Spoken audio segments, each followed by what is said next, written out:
Hey everyone, and welcome to another episode of Frozen Oil Hockey. I'm Rich, and once again, Wayner's in the house.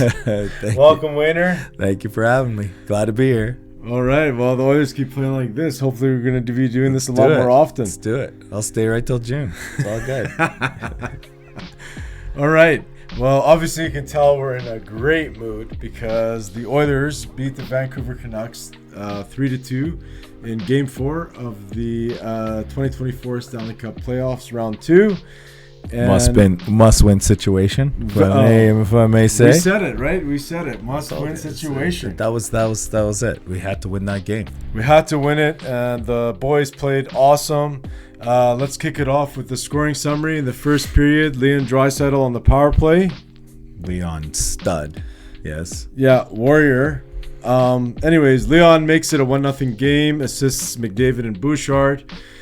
Then it goes all the way down to the second period with basically 40 seconds left in the period. Ryan Nugent-Hopkins makes it a 2-0 game.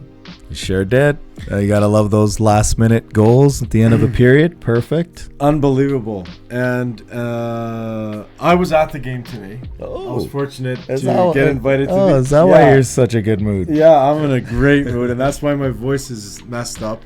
But when Nugent-Hopkins scored that goal, I already felt that like the Oilers are winning this thing. On to the third period. Connor Garland makes it a 2-1 game at the 6:54 mark. And at this point, what are you feeling? Feeling good. We're still okay. It was a great shot by him. We've been out playing him all night. We're still okay. I'm super happy at this point because that Nugent-Hopkins goal to me was like, okay, worst case scenario, it's an insurance goal or it's going to take us into overtime and we'll win it then. Shortly after that, Dakota Joshua ties it up. Yeah, he sure did. It was a nice, he was standing where he should have been. Besser put it where he needed to, deflected in off Joshua's leg, I believe, and tie game. Then Evan Bouchard comes in, takes a snapshot, and scores with 19:21 at the 19:21 mark. You have to talk about how that whole play started. Draisaitl knocking that puck down out of midair. 100%. Ekholm with the keep in with the skate at the blue line, right on side. Draisaitl picks it up, goes all the way around. Ends up all the way around to him, surveys the situation like he always does, one of the greatest passers in the world, if not the greatest. Finds Bouchard open and a nice snipe. Wrist shot, saving us all the agony of overtime. Let's just end it in regulation. Great shot by him. Arena erupts, crowd goes wild. 3-2 Oiler game. They hold on to win it 3-2. Series is tied 2-2, buddy. So we needed that. We definitely did. Must-win situation. 100%. We're not. We're not going into Vancouver down 3-1 and hoping we're gonna. I mean, obviously miracles can't happen, but I don't like my chances if we did that. So game stats. Oilers finish up with 30 shots. Vancouver with 21. Face-offs were fairly even, 53-46. Canucks were 0 for 3 on the power play, and we're going to get to that a little bit later in the notes. Oilers were 1 for 2 on the power play, so they're at 50%, continuing the hot power play. So moving on to some game notes. Number 1, we wanted to start off with starting Calvin Pickard over Stuart Skinner in Game 4. Massive game, winner, massive game. And he puts Pickard in net. What are your thoughts on that? It was the cojones on that guy to start Calvin Pickard in a must-win situation. When Stuart Skinner's been your guy all year, Calvin Pickard's 32-year-old career backup, and you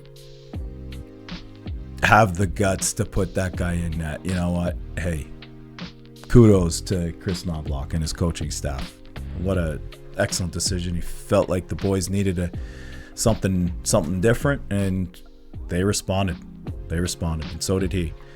it wasn't fantastic. And none of his saves tonight are going to be on the highlight reel. You know, nothing's flashy. But that's we don't need flashy. We have flashy up front. We just need steady Eddie back there, and that's exactly what he was tonight. He was calm, he was composed. Never felt like he was, struggling to see the puck or anything back there. He was just exactly what they needed. And I've been preaching it all year. Prior to starting this channel for the playoffs, the Edmonton Oilers just need above average goaltending, and they're good. Yeah, and we got that tonight. So 100%. That's great. Awesome. And hey, I'll say one more thing on that.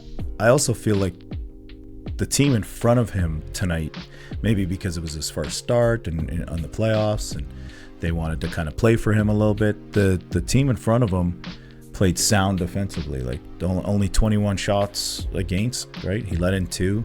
One of them was that deflection off Joshua.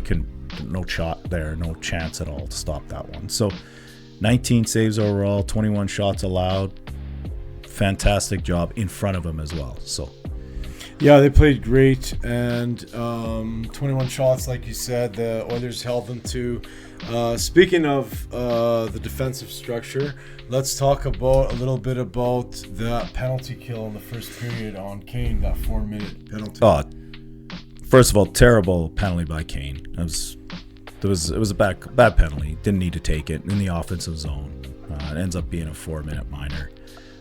But right when we got that penalty, I felt like, you know what? If they kill this could be a good thing. Momentum changing, build the confidence, and bring the crowd right into it. And that's exactly what happened. We killed that 4-minute off, and crowd was buzzing like usual after that. And I thought it just kind of led into a good solid game from there. Yeah, I agree with you 100%. Like I said, I only wear these glasses if I'm actually attending the playoff game. So these glasses, I haven't been able to put them on for a year. It was my first game that I've gone to for this playoff run. But like I said, being at that game and seeing 4 minutes on the scoreboard for the penalty, you're saying to yourself, this is huge. This is a massive kill. And I've never really experienced cheering for a penalty kill. It was so exciting. Really? Oh, it was unbelievable. And when they actually killed that whole thing off, it was almost the feeling of scoring a goal. Like, as far as the crowd goes, like everyone cheered, and it was unbelievable. So yeah, unbelievable penalty kill today. They stopped them. They were 0 for 3 today, the Canucks, on the power play. So kudos to that penalty kill for sure. Yeah, great job. And hey, let's give some credit to the fans. Both fans, Vancouver's and Edmonton's. You've been incredibly loud, as always, and for us Oilers fans. But Vancouver as well. You guys got some loud fans. But tonight was our turn. Well, it's Canadian hockey. What do you expect? Of course, it's going to be loud in both arenas. Sure that. So another thing we wanted to touch on was basically less than a minute left in the second period. The Oilers are already up 1-0. You want a little bit of a cushion. You want an insurance goal, and Nugent Hopkins, it helps, comes up with a massive goal. So happy to see that it's Nuge. He's been with the team. He's the longest tenured Oiler on the team, and he makes it a 2-0 game. What are your thoughts on that? Oh, it's a fantastic play. I thought Ekholm, great job taking a hit to make the play. Nuge picks it up, coming down, looks off the greatest player in the world, McDavid, and snipes it.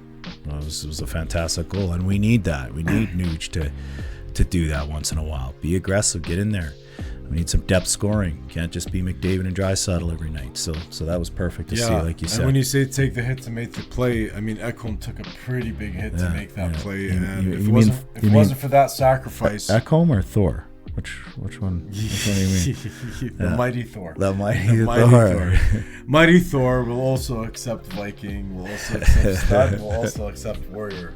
You name it. And our final note, we wanted to talk a little bit about the Oilers stepping up their game a little bit. Last game, the game 3, the Canucks really came out physical, and I felt that today the Oilers really answered that. Kane with a bunch of hits. The hits weren't as lopsided tonight. The hits were 48-37. What do you think about that Perry lifting up his stick to Besser's face pretty much? Do you think, was that a chirp? Was he trying to chirp him there? That was a big time chirp. Was it? Yeah. Like kind of like you're too short? Is that what he's meaning? I don't know. I think it had to do with... Because if he meant it that way, that's probably the greatest chirp ever without saying a word. Maybe it had to do with that. Maybe it had to do with, the Connor McDavid, right? From the game before. Who knows? Yeah, I'd like to get clarification. But at the end of the day, that's what we need to see from Perry. Absolutely. We need to get him engaged. We need to get him, aggressive. And that's what it takes to, beat another team in the second round of Stanley Cup playoffs. That's his agitating self, yeah. That's what you need. So a much better performance from the Oilers. You agree? Absolutely, As far as the physicality, as far as, absolutely that aspect of the game. Yeah, and let's talk a little bit about Dylan Holloway tonight. Oh, stud. How about can we keep him in the top 6, please? Somebody, please. Top 6 for Dylan Holloway. He's ready for it. I thought he was buzzing all night. He went through the legs on one play. Yeah, his own legs. Like he did like a crossover. Yeah, looked like. Yeah. From where I was sitting, that's what it looked like. I haven't had a chance to rewatch the game. I'll rewatch it in a bit here, but I'm so looking forward to that play because I saw him on the half wall and he did a move, and I was like, "This guy's a stud." Well, this guy's a stud. Hey, when they have the confidence to do that, it's what you want to see, especially from a young player. The spotlight's not too bright for him. He's ready. Let's do it. I asked for it. Thankfully, Knoblauch listened. Top 6. Keep him there. He was perfect. So before we wrap up tonight's episode, I wanted to ask you, Wayner, who is your stud of the night? Stud of the night? To me, has to be Draisaitl. He was all over the ice tonight. He was a beast. A lot of times sometimes with Draisaitl, you find him, he's just kind of lugging around like a big German locomotive, right? But most nights and tonight, playoff Draisaitl came out when we needed him big. Started off with that snipe on the power play there to start the scoring, and then from then on, he was just engaged. He was chirping the Canucks that were giving it to him. He was giving it back. Big hits. He had that huge back check there on that one play. Yeah, he's all around. He's unbelievable. He was a beast tonight. He's my stud of the night. Great pick. And well, that thank probably you, would have Rich. been my pick had you not taken it. But I'm gonna go with Calvin Pickard. Absolutely. Why not? Speaking of engage number 1. Jean-Luc Pickard comes out huge. Huge Star Trek Next Generation fan, by the way. But Pickard, the amount of pressure he's had. Never played a playoff game, right? 32 years old, career backup. Never started a playoff game before tonight. Yeah. The boys love him. You can just tell the boys played hard for him today. Not knocking Skinner there, but I believe it's got to be a combination of both goalies moving forward. But at the end of the day, he's my stud of the night to come in the playoffs and record a victory for his team. Huge. It's massive. And couldn't be happier for him because I hear he's a super nice guy.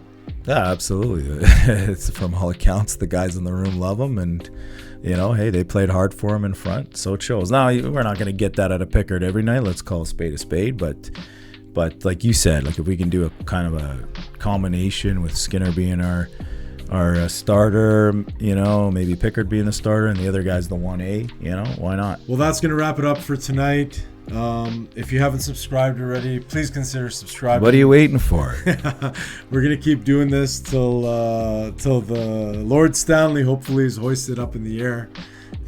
So yeah, we made a commitment to this. We're doing it. We're gonna bring you more content. So thanks for watching, and thanks for being on again, Wayne. Oh, hey, I'll come as many times as you'll have me. And most importantly, go Oilers, go!